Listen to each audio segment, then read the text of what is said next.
Everyone, welcome to my YouTube channel English literature zone. आज की video में हम लोग आर्म्स एंड द मैन जो कि जीबी शॉ का काफ़ी फेमस प्ले है उसके बारे में पढ़ेंगे। तो वीडियो शुरू करते हैं। वीडियो जो है काफ़ी इजी लैंग्वेज में होगा और वीडियो के थ्रू अगर आपका हेल्प होता है, वीडियो आपका सिलेबस का है, तो प्लीज़ आप लोग वीडियो को लाइक करना, चैनल को सब्सक्राइब करना और कमेंट करके बताएं वीडियो को कैसा लगा। और वीडियो से रिलेटेड कोई डाउट है तो आप इंस्टाग्राम पे टेक्स्ट कर सकते हो, और वीडियो का PDF चाहिए तो आप टेलीग्राम को ज्वाइन कर सकते हो। टेलीग्राम का लिंक और इंस्टाग्राम का लिंक दोनों आपको इसी वीडियो के डिस्क्रिप्शन में मिल जाएगा, या फिर चैनल के अबाउट सेक्शन में भी आपको दोनों का लिंक मिल जाएगा। तो वीडियो शुरू करते हैं। So far as Arms and the Man is concern, जहां तक आर्म्स एंड द मैन का कंसर्न संबंध है, it is a comic play, ये एक हास्य प्ले है, नाटक है, रिटन बाय, जिसको कि लिखा गया आयरिश प्ले राइटर नाटककार जॉर्ज बर्नर्ड शॉ के द्वारा लिखा गया है। ठीक है, आयरिश प्ले राइट थे, नाटककार थे जॉर्ज बर्नर्ड शॉ, जिनको कि जीबी शॉ भी कहते हैं। एक और आयरिश प्ले राइटर हैं, जिन अगर आपको पता होगा तो प्लीज कमेंट में उनका नाम लिख दीजिएगा। अगर आपको याद होगा मेंशन कर दीजिएगा कि एक और कौन आयरिश प्ले राइटर है जो कि काफी फेमस है।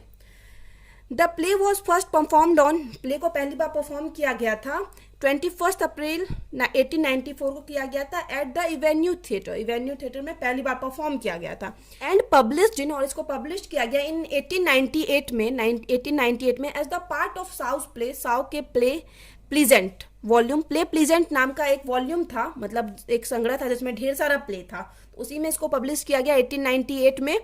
विच ऑल्सो इंक्लूड, जिसमें और भी प्ले शामिल था, जैसे कि कैंडिडा जो कि जीबी शॉ का और भी फेमस प्ले है, you never can tell and the arms of destiny, ये तीनों प्ले के साथ इसको मतलब पब्लिश कराया गया था। Arms and the man was one of Shaw's first commercial success play, पहला कमर्शियल सक्सेस प्ले था जॉर्ज बर्नर्ड शॉ का, जीबी शॉ का।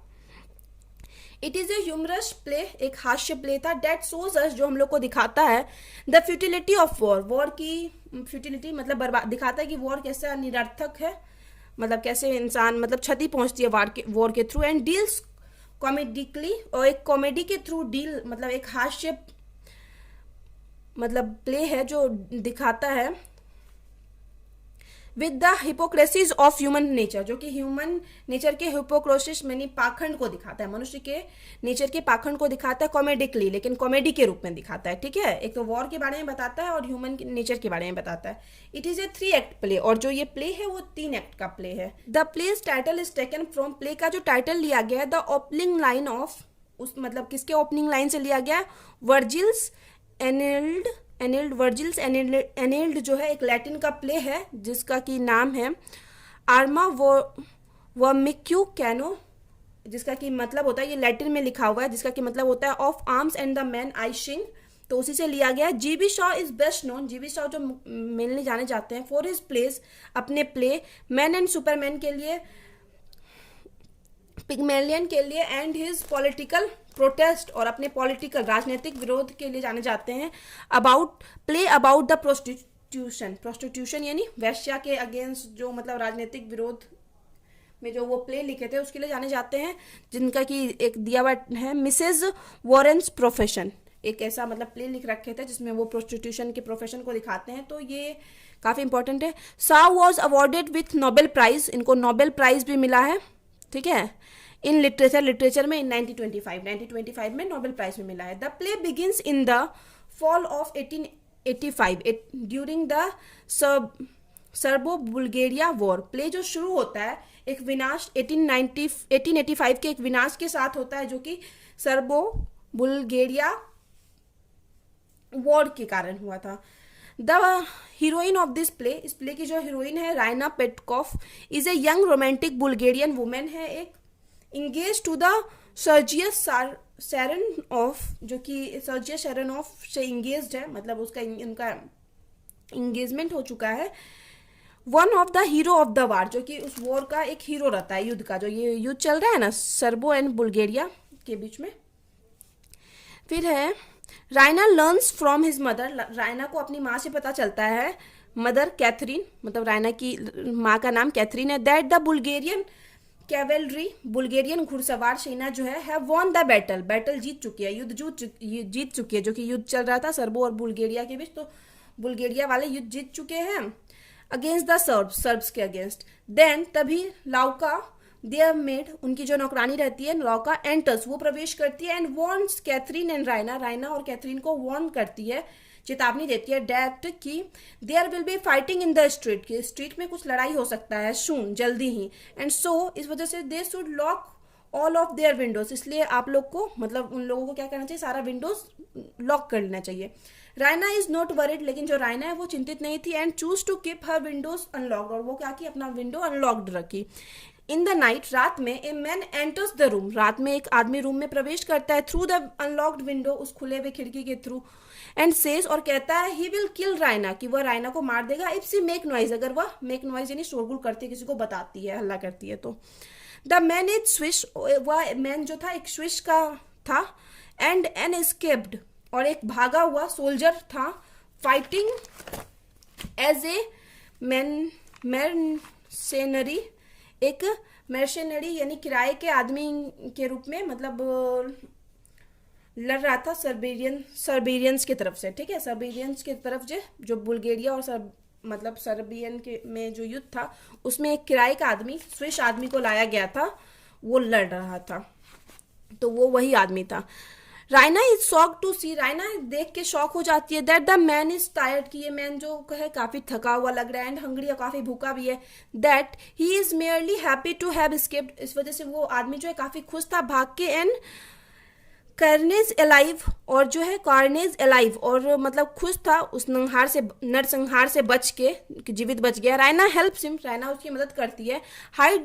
हाइड बिहाइंड ए कर्टन, और उसको एक पर्दे के पीछे छुपाती है। जस्ट एज कैथरीन, जैसे ही Catherine, Louka and Bulgarian officer, और बुल्गेरियन के जो ऑफिसर थे, enters to search the room, प्रवेश करते हैं ये लोग रूम में उसको ढूंढने के लिए।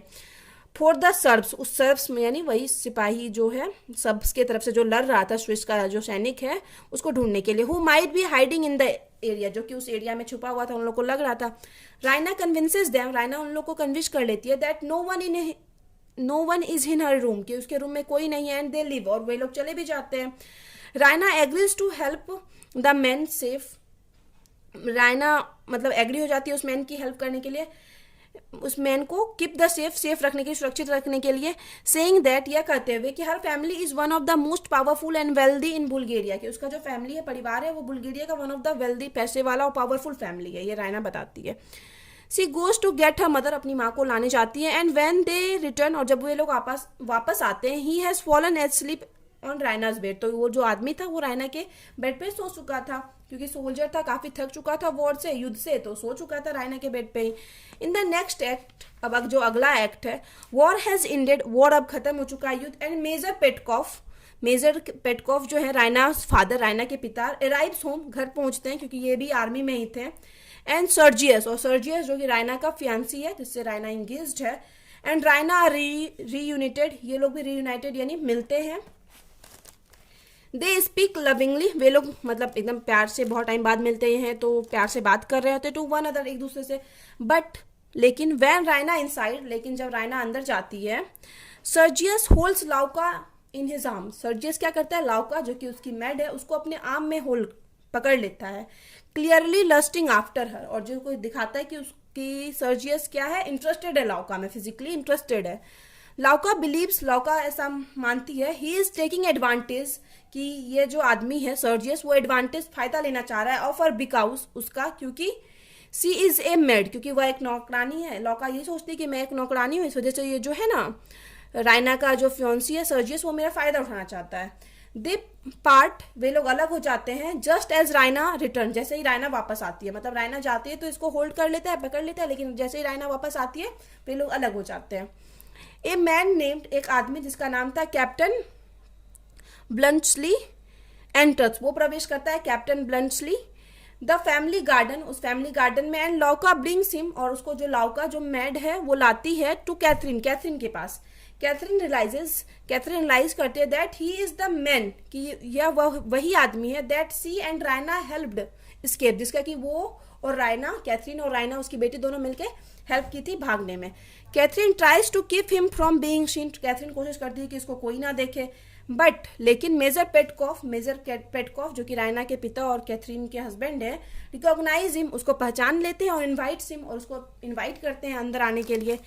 इन द फाइनल एक्ट, अब आखिरी एक्ट में, Louka tells Sergius, Louka Sergius को बताते that the man with Raina, की आदमी जो रायना के साथ है, is in love in Bluntschli जो वो आदमी था, कैप्टन ब्लंट चेस्ली, जो कि मिला था रायना से फर्स्ट टाइम उसके रूम में, तो बताती है कि ये रायना से प्यार करता है या रायना इसको पसंद करती है। रायना एडमिट्स दैट, और रायना स्वीकार भी कर लेती है कि she has had feelings for Bluntschli since they first meet. वो बता देती है कि रायना के मुँह जब पहली बार मिले थे कैप्टन ब्लंट चेस्ली से, तभी से मेरे अंदर फीलिंग है इनको लेके कुछ ना कुछ।